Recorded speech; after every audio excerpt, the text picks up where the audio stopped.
Yang terhormat Bapak-Bapak, Ibu-Ibu, salam Pancasila. Bapak-bapak, Ibu-Ibu yang melihat video saya ini, tolong jangan lupa subscribe, like, dan di-share. Sifatnya gratis.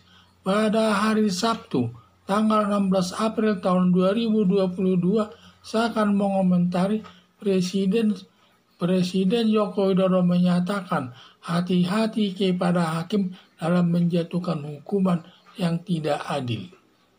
Atas perkara Muhammad KC, Yahya Waloni, Munarman sangat tidak adil sampai Presiden memberikan peringatan kepada para hakim dalam menjatuhkan hukuman. Ketidakadilan putusan hakim kepada 3 kasus tersebut antara lain: 1. Perkara Muhammad KC dituntut jaksa 10 tahun dan diputus hakim juga 10 tahun. Dibandingkan dalam perkara Yahya Waloni, sama-sama perkara penistaan agama, hanya dituntut 10 bulan dan diputus hakim hanya 5 bulan. Sangat jauh bedanya antara 5 bulan sama 10 tahun.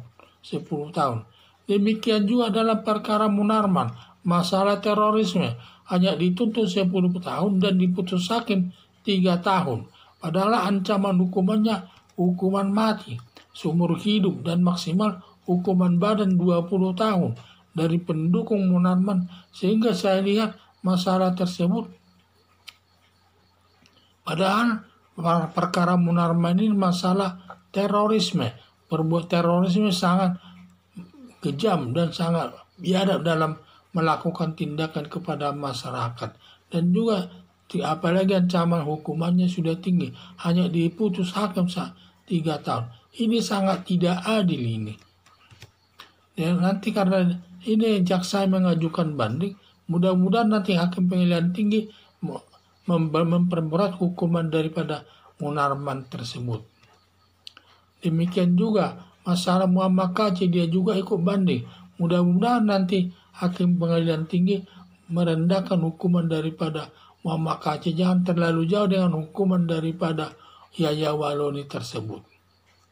Ada dugaan penjatuhan hukuman yang tidak adil antara lain untuk perkara Muhammad KC karena adanya tekanan dari kelompok masyarakat tertentu yang membenci Muhammad KC yang selalu hadir di muka sidang.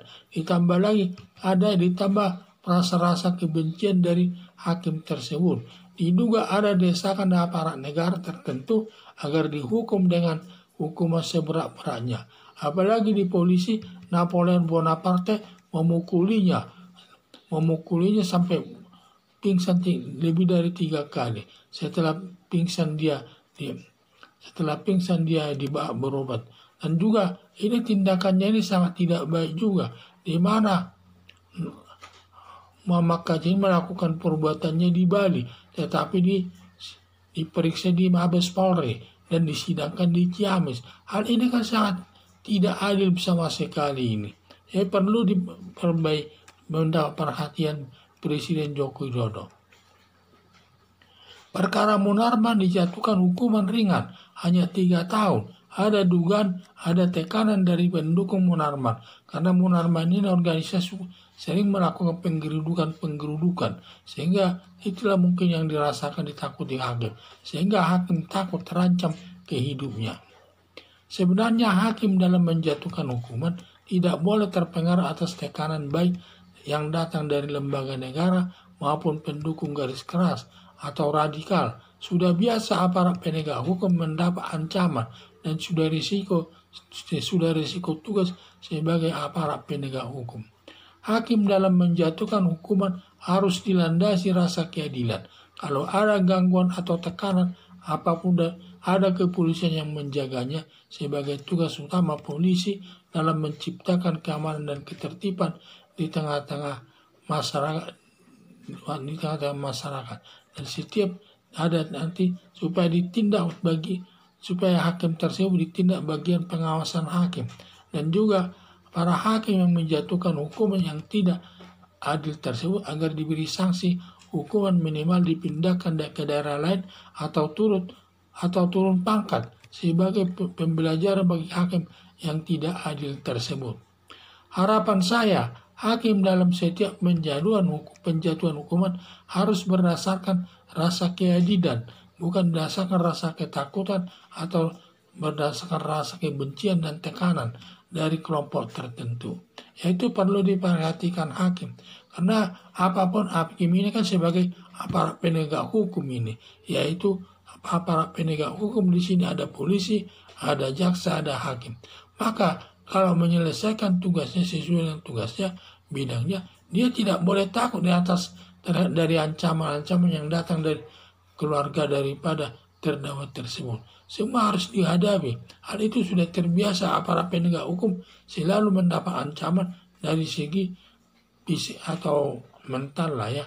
Sering mendapat ancaman-ancaman. Itu sudah merupakan risiko tugas seorang aparat penegak hukum. Kalau tidak mau dia takut menghadapi ancaman, lebih baik dia menolak memegang perkara tersebut dan minta dipindahkan ke bagian administrasi agar nanti tidak menangani perkara, sehingga dia hanya bekerja sebagai tugas administrasi saja dan jangan sampai menjadi hakim. Karena hakim itu risikonya tinggi dan berat, terutama ancaman-ancaman yang datang daripada keluarga terdakwa tersebut. Sekian dan terima kasih.